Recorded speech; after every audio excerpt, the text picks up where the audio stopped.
On the subject of the Palestinians, here's Alex in North London. Alex, go ahead, sir. Hi George, I'm calling from North London. I've been listening to you for 3 months now. Okay. Never had the chance to speak to you. Okay. But I was just calling I was listening to you a couple of nights ago, and you were talking to these people, and they were saying that Israel, the Jews, did not have the right to gain Israel from the Palestinians. And I was just saying, throughout history, the Jews have been persecuted, obviously from the Holocaust, and we were granted Israel as a result of this. And I feel that granted by whom? We were granted from Britain and other countries. Granted us that. Well, what right did Britain have to grant you somebody else's country? Well, it's due because we lost 6 million people. No. I'm not arguing about that. I'm going to come on to that. But what right did Britain have to grant you somebody else's country? We had the right because we lost 6 million people and we did not have a home. Well, yeah, I'm going to ask you for a third time. What right did Britain have to grant you somebody else's country? Well, they didn't. Well, they were giving us the right because it was they were basically gave us because of the. But they gave you somebody else's country. That's the point I'm making, Alex. Can you deal with it? Yeah, but the Jews have also had to. They've dealt with this throughout history. Well, Alex, I don't know if you came on with a script and you can't deviate from it. Can you please answer that point? And we'll come to the Holocaust and who was responsible for it and who should have paid and what they should have paid for it.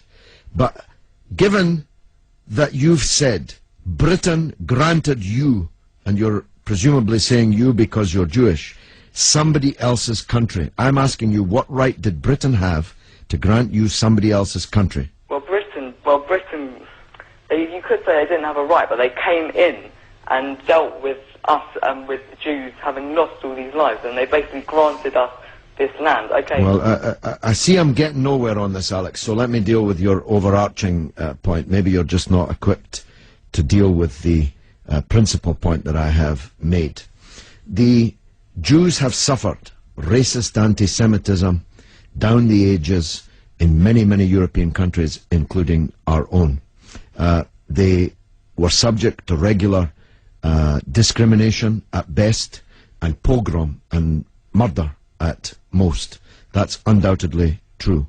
The one place in the entire world that Jews were neither discriminated against nor subject to pogrom was the Muslim world. In fact, so much was that the case that when Christianity came back to power in Spain, in Andalusia, in the western extent of the Islamic Empire, when the Muslims left, the Jews left with them because they feared the Christian anti-Semitism which would be unleashed in the wake of the departure of the Islamic civilization in the West. That's why so many Jews are to be found even today, and were to be found in profusion before the creation of the State of Israel, in countries like Morocco and along the North African coast, because under the protection of the Muslims, the Jews left Europe and went to live in North Africa.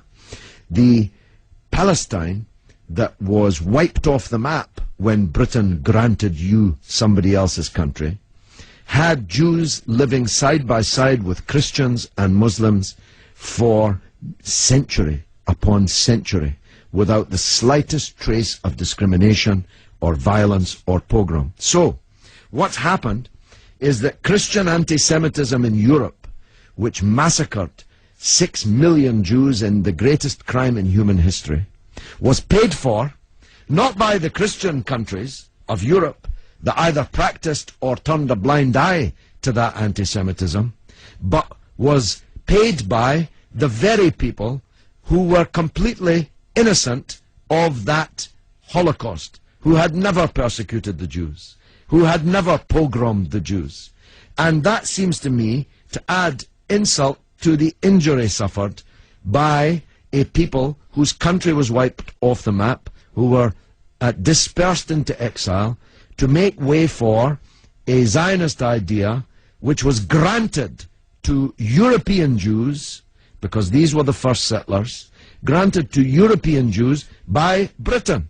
And as you have singularly failed, 4 times I asked you, to acknowledge that Britain had no right to give away somebody else's country, one country giving to a second people, the land that actually belonged to a third people, it seems to me an all-round injustice, don't you think, Alex?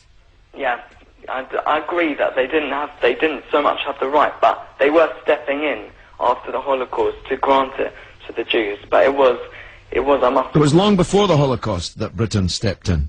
Britain stepped in 1917 with the Balfour Declaration made by the British Minister Balfour on our behalf to a group of atheistic Zionist Jews. I make the point about atheism because it's now claimed that this is some biblical land right, as if God was an estate agent. The men to whom Israel was promised were atheistic Jews. They were not only not speaking for all Jews, they represented at that time in 1917 a tiny proportion of the world's Jews. Most of the world's Jews supported communist or socialist parties and ideas at that time.